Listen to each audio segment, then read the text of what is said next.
Clip number 321۔ اس clip میں آپ سورہ انعام کی آیت نمبر 140 سے 141 تک کی تلاوت، ترجمہ اور تفسیر قرآن صراط الجنان سماعت فرمائیں گے۔ بسم اللہ الرحمن الرحیم۔ ترجمہ، اللہ کے نام سے شروع جو نہایت مہربان رحمت والا ہے۔ قد خسر الذین قتلوا اولادهم سفها بغیر علم وحرموا ما رزقهم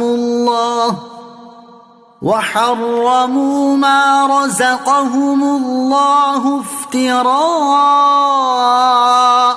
على الله قد ضلوا وما كانوا مهتدين۔ ترجمہ، بے شک وہ لوگ تباہ ہو گئے جو اپنی اولاد کو جہالت سے بے وقوفی کرتے ہوئے قتل کرتے ہیں، اور اللہ نے جو رزق انہیں عطا فرمایا ہے اسے اللہ پر جھوٹ باندھتے ہوئے حرام قرار دیتے ہیں۔ بے شک یہ لوگ گمراہ ہوئے اور یہ ہدایت والے نہیں ہیں۔ قد خسر الذین قتلوا اولادهم، بے شک وہ لوگ تباہ ہو گئے جو اپنی اولاد کو قتل کرتے ہیں۔ شان نزول، یہ آیت زمانہ جاہلیت کے ان لوگوں کے بارے میں نازل ہوئی جو اپنی لڑکیوں کو نہایت سنگ دلی اور بے رحمی کے ساتھ زندہ درگور کر دیا کرتے تھے۔ قبیلہ ربیہ اور مدر وغیرہ قبائل میں اس کا بہت رواج تھا، اور جاہلیت کے بعض لوگ لڑکوں کو بھی قتل کرتے تھے، اور بے رحمی کا یہ عالم تھا کہ کتوں کی پرورش کرتے اور اولاد کو قتل کرتے تھے۔ ان کی نسبت یہ ارشاد ہوا کہ وہ تباہ ہوئے۔ اس میں شک نہیں کہ اولاد اللہ تعالیٰ کی نعمت ہے، اور اس کی ہلاکت سے اپنی تعداد کم ہوتی ہے، اپنی نسل مٹتی ہے۔ یہ دنیا کا خسارہ ہے، گھر کی تباہی ہے، اور آخرت میں اس پر عذاب عظیم ہے۔ تو یہ عمل دنیا اور آخرت میں تباہی کا باعث ہوا، اور اپنی دنیا اور آخرت دونوں کو تباہ کر لینا اور اولاد جیسی عزیز اور پیاری چیز کے ساتھ اس قسم کی سفاکی اور بے دردی گوارا کرنا انتہا درجے کی حماقت اور جہالت ہے۔ وَحَرَّمُوا، حرام قرار دیتے ہیں، یعنی مشرکین عرب بحیرہ، صائبہ اور حامی وغیرہ جن جانوروں کا اوپر ذکر ہوا انہیں اللہ عز و جل پر جھوٹ باندھتے ہوئے حرام قرار دیتے ہیں، کیونکہ وہ یہ گمان کرتے ہیں کہ ایسے مذموم افعال کا اللہ عز و جل نے حکم دیا ہے۔ ان کا یہ خیال اللہ عز و جل پر افتراء ہے۔ ہر چیز میں اصل اباحت ہے۔ اس سے معلوم ہوا کہ ہر چیز میں اصل اباحت ہے، کیونکہ اللہ عز و جل نے ہر چیز ہمارے رزق کے لیے پیدا فرمائی۔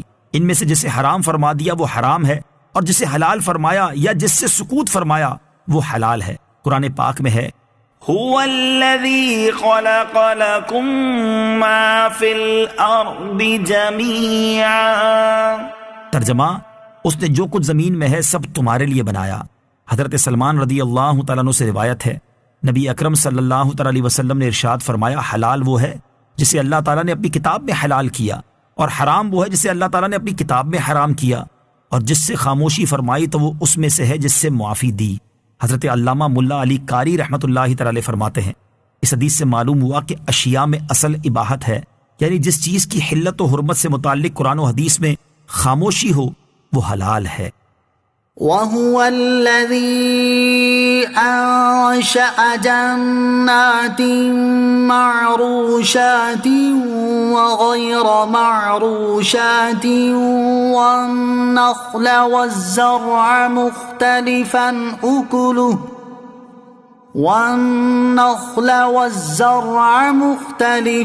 أُكُلُهُ وَالزَّيْتُونَ وَالرُّمَّانَ مُتَشَابِهًا وَغَيْرَ مُتَشَابِهٍ كُلُوا مِن ثَمَرِهِ إِذَا أَثْمَرَ وَآتُوا حَقَّهُ يَوْمَ حَصَادِهِ وَلَا تُسْرِفُوا إِنَّهُ لَا يُحِبُّ الْمُسْرِفِينَ۔ ترجمہ، اور وہی ہے جس نے کچھ باغات زمین پر پھیلے ہوئے اور کچھ نہ پھیلے ہوئے، تنوں والے اور کھجور اور کھیتی کو پیدا کیا جن کے کھانے مختلف ہیں، اور زیتون اور انار کو پیدا کیا۔ یہ سب کسی بات میں آپس میں ملتے ہیں اور کسی میں نہیں ملتے۔ جب وہ درخت پھل لائے تو اس کے پھل سے کھاؤ، اور اس کی کٹائی کے دن اس کا حق دو، اور فضول خرچی نہ کرو، بے شک وہ فضول خرچی کرنے والوں کو پسند نہیں فرماتا۔ وَهُوَ الَّذِي أَنشَأَ جَنَّاتٍ، اور وہی ہے جس نے باغ پیدا کیے۔ اللہ تعالیٰ نے کچھ باغات ایسے پیدا فرمائے جو زمین پر پھیلے ہوئے ہیں، جیسے خربوزہ، تربوز اور دیگر بیل بوٹے وغیرہ، اور کچھ ایسے پیدا فرمائے جو زمین پر پھیلے ہوئے نہیں بلکہ تنے والے ہیں، جیسے آم، امرود اور مالٹا وغیرہ کے باغات۔ اسی طرح کھجور اور کھیتی، انار اور زیتون کو پیدا فرمایا، اور اس میں اللہ عز و جل کی عجیب قدرت ہے کہ ان پھلوں میں تاثیر اور ذائقے کے اعتبار سے تو فرق ہوتا ہے، لیکن رنگ اور پتوں کے اعتبار سے بہت مشابہت ہوتی ہے۔ وَآتُوا حَقَّهُ يَوْمَ حَصَادِهِ، اور اس کی کٹائی کے دن اس کا حق دو۔ یہاں فصلوں کا حق ادا کرنے کا حکم ہے۔ اس میں سب سے اول تو عشر یعنی پیداوار کا 10واں حصہ یا نصف عشر یعنی پیداوار کا 20واں حصہ داخل ہے، اور اس کے علاوہ مساکین کو کچھ پھل وغیرہ دینا بھی پیداوار کے حقوق میں آتا ہے۔ وَلَا تُسْرِفُوا، اور فضول خرچی نہ کرو۔ مفسرین نے فضول خرچی کے مختلف محمل بیان فرمائے ہیں۔ چنانچہ مفسر سدی کا قول ہے کہ اگر کل مال خرچ کر ڈالا اور اپنے گھر والوں کو کچھ نہ دیا اور خود فقیر بن بیٹھا تو یہ خرچ بیجا ہے، اور اگر صدقہ دینے ہی سے ہاتھ روک لیا تو یہ بھی بیجا اور داخل اسراف ہے۔ حضرت سعید بن مسیب رضی اللہ تعالیٰ عنہ کا بھی ایسا ہی قول ہے۔ حضرت سفیان ثوری رحمۃ اللہ تعالی علیہ کا قول ہے کہ اللہ عز و جل کی اطاعت کے سوا اور کام میں جو مال خرچ کیا جائے وہ قلیل بھی ہو تو اسراف ہے۔ امام زہری رحمۃ اللہ تعالی علیہ کا قول ہے کہ اس کے معنی یہ ہے کہ معصیت میں خرچ نہ کرو۔ امام مجاہد رحمۃ اللہ تعالی علیہ نے کہا اللہ عز و جل کے حق میں کوتاہی کرنا اسراف ہے، اور اگر ابو قبیس پہاڑ سونا ہو اور اس تمام کو راہ خدا میں خرچ کر دو تو اسراف نہ ہوگا، اور 1 درہم معصیت میں خرچ کرو تو وہ اسراف ہے۔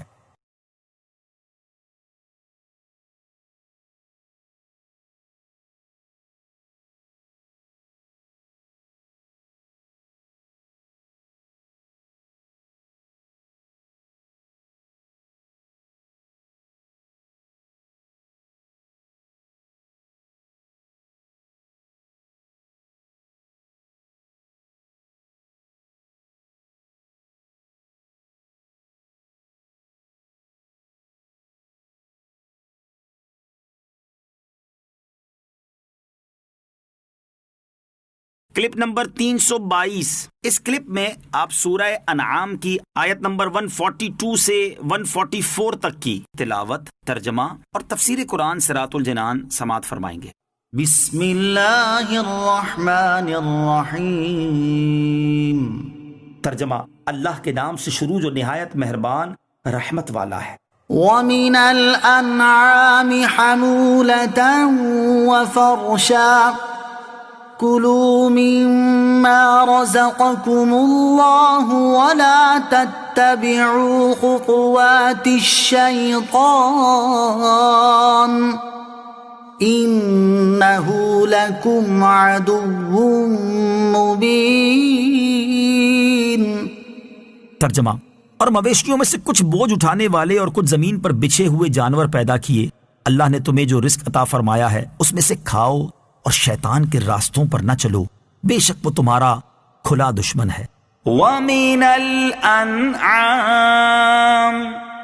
اور مویشی میں سے کچھ چوپائے 2 طرح کے ہوتے ہیں، کچھ بڑے جو بوجھ لادنے اور بار برداری کے کام میں آتے ہیں جیسے اونٹ، خچر اور گھوڑے وغیرہ، اور کچھ چھوٹے جیسے بکری وغیرہ کے جو اس قابل نہیں۔ ان میں سے جو اللہ تعالیٰ نے حلال کیے انہیں کھاؤ، اور اہل جاہلیت کی طرح اللہ عز و جل کی حلال فرمائی ہوئی چیزوں کو حرام نہ ٹھہراؤ۔ 8 أزواج من الضأن 2 ومن المعز 2 قل الذكرين حرم أم الأنثيين أما اشتملت عليه أرحام الأنثيين نبئوني بعلم إن كنتم صادقين۔ ترجمہ، اللہ نے 8 نر و مادہ جوڑے پیدا کیے، ایک جوڑا بھیڑ سے اور ایک جوڑا بکری سے۔ تم فرماؤ کیا اس نے دونوں نر حرام کیے یا دونوں مادہ، یا وہ جسے دونوں مادہ جانور پیٹوں میں لیے ہوئے ہیں؟ اگر تم سچے ہو تو علم کے ساتھ بتاؤ۔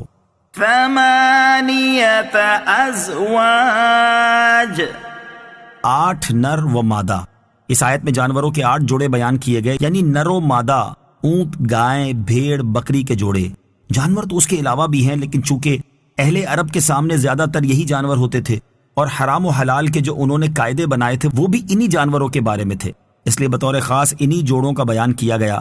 چنانچہ فرمایا کہ کیا ان جانوروں کے صرف نر حرام ہے یا صرف مادے، یا نر و مادہ دونوں؟ اللہ تعالیٰ نے نہ تو بھیڑ بکری کے نر حرام کیے اور نہ ان کی مادائیں حرام کی اور نہ ان کی اولاد۔ تمہارا یہ فعل کہ کبھی نر حرام ٹھہراؤ، کبھی مادہ، کبھی ان کے بچے، یہ سب تمہاری اپنی اختراع ہے جس کی کوئی بنیاد نہیں۔ نبئونی بعلم ان کنتم صادقین، اگر تم سچے ہو تو علم کے ساتھ بتاؤ، یعنی ان جانوروں کو تم حرام مانتے ہو، اگر اس میں تم سچے ہو تو اس حرمت کی قطعی یقینی دلیل لاؤ۔ وَمِنَ الْإِبِلِ اثْنَيْنِ وَمِنَ الْبَقَرِ اثْنَيْنِ قُلْ أَذَّكَرَيْنِ حَرَّمَ أَمِ الْأُنثَيَيْنِ أَمَّا اشْتَمَلَتْ عَلَيْهِ أَرْحَامُ الْأُنثَيَيْنِ أَمْ كُنْتُمْ شُهَدَاءَ إِذْ وَصَّاكُمُ اللَّهُ بِهَذَا فَمَنْ أَظْلَمُ مِمَّنِ افْتَرَى عَلَى اللَّهِ كَذِبًا لِيُضِلَّ النَّاسَ بِغَيْرِ عِلْمٍ إِنَّ اللَّهَ لَا يَهْدِي الْقَوْمَ الظَّالِمِينَ۔ ترجمہ، اور اللہ نے نر اور مادہ کا ایک جوڑا اونٹ سے اور ایک جوڑا گائے سے پیدا فرمایا، تم فرماؤ کیا اس نے دونوں نر حرام کیے یہ دونوں مادہ، یا وہ جسے دونوں مادہ جانور اپنے پیٹوں میں لیے ہوئے ہیں؟ کیا تم اس وقت موجود تھے جب اللہ نے تمہیں یہ حکم دیا؟ تو اس سے بڑھ کر ظالم کون جو اللہ پر جھوٹ باندھے تاکہ لوگوں کو اپنی جہالت سے گمراہ کرے؟ بے شک اللہ ظالموں کو ہدایت نہیں دیتا۔ وَمِنَ الْإِبِلِ اثْنَيْنِ، اور ایک جوڑا اونٹ کا۔ اس آیت کریمہ میں دور جاہلیت کے ان لوگوں کا رد ہے جو اپنی طرف سے حلال چیزوں کو حرام ٹھہرا لیا کرتے تھے، جن کا ذکر اوپر کی آیات میں آ چکا ہے۔ شان نزول، جب اسلام میں احکام کا بیان ہوا تو انہوں نے نبی کریم صلی اللہ تعالیٰ علیہ وسلم سے جھگڑا کیا، اور ان کا خطیب مالک بن عوف حشمی سید دو عالم صلی اللہ تعالیٰ علیہ وسلم کی خدمت میں حاضر ہو کر کہنے لگا کہ یا محمد صلی اللہ تعالیٰ علیہ وسلم، ہم نے سنا ہے آپ ان چیزوں کو حرام کرتے ہیں جو ہمارے باپ دادا کرتے چلے آئے ہیں۔ تاجدار رسالت صلی اللہ تعالیٰ علیہ وسلم نے فرمایا، تم نے بغیر کسی اصل کے چوپایوں کی چند قسمیں حرام کر لی، جبکہ اللہ تعالیٰ نے 8 نر و مادہ اپنے بندوں کے کھانے اور ان کے نفع اٹھانے کے لیے پیدا کیے، تم نے کہاں سے انہیں حرام کیا؟ ان میں حرمت نر کی طرف سے آئی یا مادہ کی طرف سے؟ مالک بن عوف یہ سن کر ساکت اور متحیر رہ گیا اور کچھ نہ بول سکا۔ نبی اکرم صلی اللہ تعالیٰ علیہ وسلم نے فرمایا، بولتے کیوں نہیں؟ کہنے لگا، آپ فرمائیے میں سنوں گا۔ سبحان اللہ، قرآن پاک کی دلیل کی قوت اور زور نے اہل جاہلیت کے خطیب کو ساکت و حیران کر دیا، اور وہ بول ہی کیا سکتا تھا؟ اگر کہتا کہ نر کی طرف سے حرمت آئی تو لازم ہوتا کہ تمام نر حرام ہوں، اگر کہتا کہ مادہ کی طرف سے تو ضروری ہوتا کہ ہر ایک مادہ حرام ہو، اور اگر کہتا جو پیٹ میں ہے وہ حرام ہے تو پھر سبھی حرام ہو جاتے، کیونکہ جو پیٹ میں رہتا ہے وہ نر ہوتا ہے یا مادہ۔ وہ جو تخصیص قائم کرتے تھے اور بعض کو حلال اور بعض کو حرام قرار دیتے تھے، اس حجت نے ان کے اس دعوی تحریم کو باطل کر دیا۔ ام کنتم شہداء، کیا تم موجود تھے؟ یعنی اللہ تعالیٰ نے تم سے براہ راست تو بیان فرمایا نہیں، اور نبی اکرم صلی اللہ تعالیٰ علیہ وسلم کے ذریعے ان جانوروں کی حرمت آئی نہیں، تو اب ان جانوروں کے حرام ہونے کی کیا صورت باقی رہی؟ لہٰذا جب یہ بات نہیں ہے تو حرمت کے ان احکام کو اللہ تعالیٰ کی طرف منسوب کرنا جھوٹ، باطل اور خالص بہتان ہے، اور جو اللہ عز و جل پر بہتان باندھے وہ سب سے بڑا ظالم ہے، لوگوں کو گمراہ کرتا ہے، اور بے شک اللہ تعالیٰ ظالموں کو جب تک وہ اپنے ظلم پر قائم رہیں ہدایت نہیں دیتا۔